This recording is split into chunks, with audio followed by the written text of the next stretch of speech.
हाँ, हमारे साथ हैं डॉक्टर राम लोहिया इंस्टीट्यूट के डॉक्टर पीयूष उपाध्याय।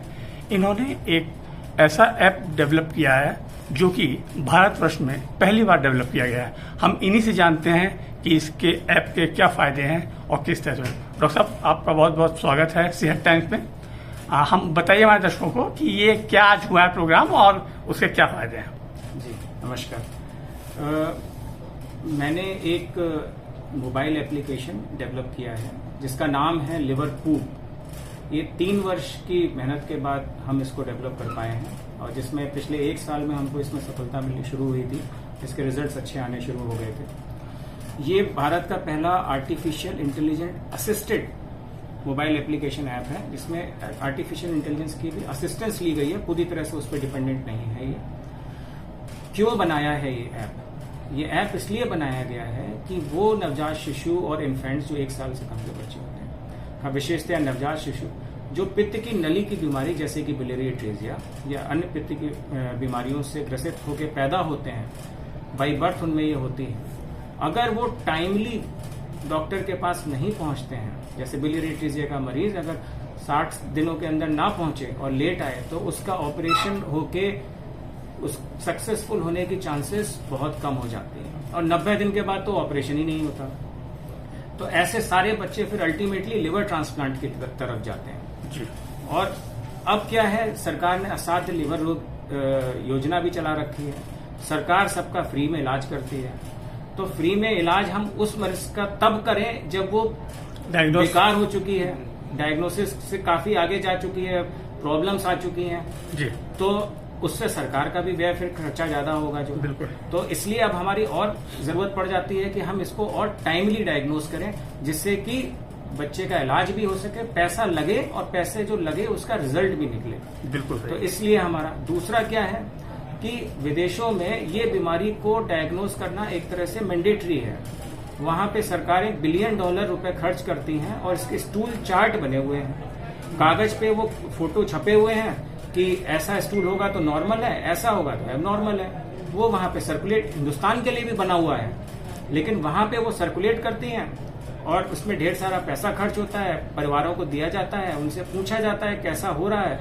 माँ बाप भी लिटरेसी का स्तर ज्यादा है, वो देखते हैं और अगर होता है तो उसको कहते हैं कि हाँ गड़बड़ है, हमको इलाज चाहिए। हिंदुस्तान में तो अगर माँ देख भी लेती तब भी एक्सेप्ट करने में उसे दिक्कत होती है। फिर वो आपके पास डॉक्टर के पास वापस आते हैं। अगर कुछ गड़बड़ होती है तो उसका ऑपरेशन, जैसे बिलियरी अट्रेसिया है तो कसाई सर्जरी वगैरह होती है, नहीं दूसरी कुछ बीमारी है तो उसका इलाज शुरू हो जाता है। इसमें $1 बिलियन रुपए खर्च होते हैं। अमेरिका $140 बिलियन तक खर्च करता है, जापान $20 बिलियन तक खर्च करता है। तो ये पैसे पर ईयर आपके खर्च होते हैं। हिंदुस्तान की जनसंख्या इनसे 10 से लेकर 100 गुना तक ज्यादा है। यहाँ पे इतना पैसा कैसे एक बीमारी के ऊपर खर्च किया जाए? फिर खर्च किया जाए तो फिर कौन वो डेटा निकालेगा, फिर कौन उसको लाके एनालाइज करेगा, फिर कैसे उसको चैनलाइज किया जाए?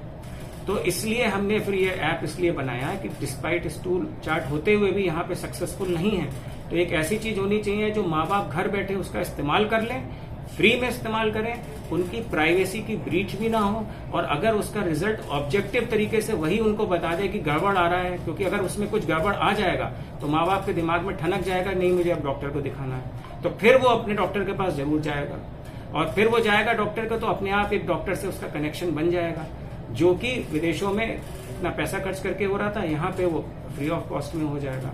तो अगर इस ऐप के माध्यम से एक मरीज भी पकड़ जाए तो समझ लीजिए मेरी मेहनत सफल हो गई। जो है कोशिश हमने ये की है, इसको स्टडी के माध्यम से डेवलप किया, उसके बाद भी हमने इसका जो इंटरनल वैलिडेशन किया उसमें ये 100% सेंसिटिव आया है। तो उम्मीद ये करते हैं कि इससे अच्छे रिजल्ट आएंगे।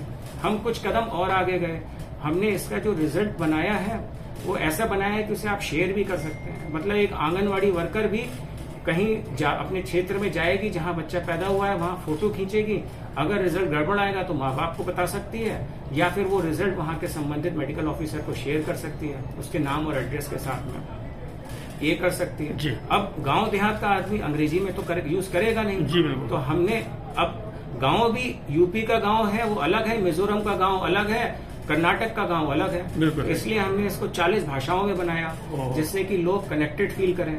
तो ये गोवा में कोंकणी में इस्तेमाल कर सकता है, केरला में मलयालम में, तमिलनाडु में तमिल में, मिजोरम में मिजो भाषा में, मणिपुर में मैतई में, असम में असमीज में, जम्मू में डोगरी में इस्तेमाल कर सकता है। हर दूर दराज का आदमी इसको इस्तेमाल कर सकता है। फिर मैंने कहा कि हमारे देश का क्यों, और भी जो देश हैं जो डेवलप नहीं है, जैसे आपके अफ्रीका के देश हैं और साउथ एशिया में हैं, हमारे सार्क कंट्रीज, नेपाल, भूटान, मालदीव, ये सारी कंट्रीज हैं, इन सबको भी कवर करना चाहिए। तो हमने 22 विदेशी भाषाओं में भी बनाया, जिसमें से सोहाली है जो 70% आपके अफ्रीका के कंट्रीज में बोली जाती है। आपकी सऊदी अरब, ईरान, अफगानिस्तान, मालदीव, नेपाल, श्रीलंका, हर कंट्री को हमने कवर करने की कोशिश की है। तो 22 भाषाओं में ये है, और बाकी विकसित देशों की भी भाषाएं हैं, जैसे इंग्लिश, स्पेनिश, डच, जर्मन, आपकी कोरियन, चाइनीज की मैंडरिन, रशियन, हर भाषा में हमने किया है। तो इसमें आप कोई भी व्यक्ति किसी भी भाषा में करके उसमें अपना कनेक्टेड फील कर आसानी से उसको इस्तेमाल कर सकता है। और उम्मीद यही है कि अगर कुछ भी रिजल्ट लाए तो कुछ नहीं से कुछ बहुत अच्छा होता है, और अगर बहुत कुछ हो जाए तो और भी अच्छा है। नहीं, निश्चित रूप से आपकी सोच तो बहुत बहुत अच्छी है। उसको आपने शुरुआत से इतना वाइड रेंज दे दिया है कि जो मुझे जो पूरी उम्मीद है कि इसके परिणाम बहुत अच्छे आएंगे आपके पास, और इससे न सिर्फ घर बैठे पेशेंट्स बल्कि पीएचसी सीएचसी स्तर पर डॉक्टर्स भी इस चीज से बहुत लाभान्वित होंगे और देखेंगे इस चीज को। चलिए, आपको बहुत बहुत शुभकामनाएं सेहत टाइम्स से, और आपने इतना अच्छा ऐप बनाया है, इसके सक्सेस के लिए आपको बहुत बहुत शुभकामनाएं। हाँ जी।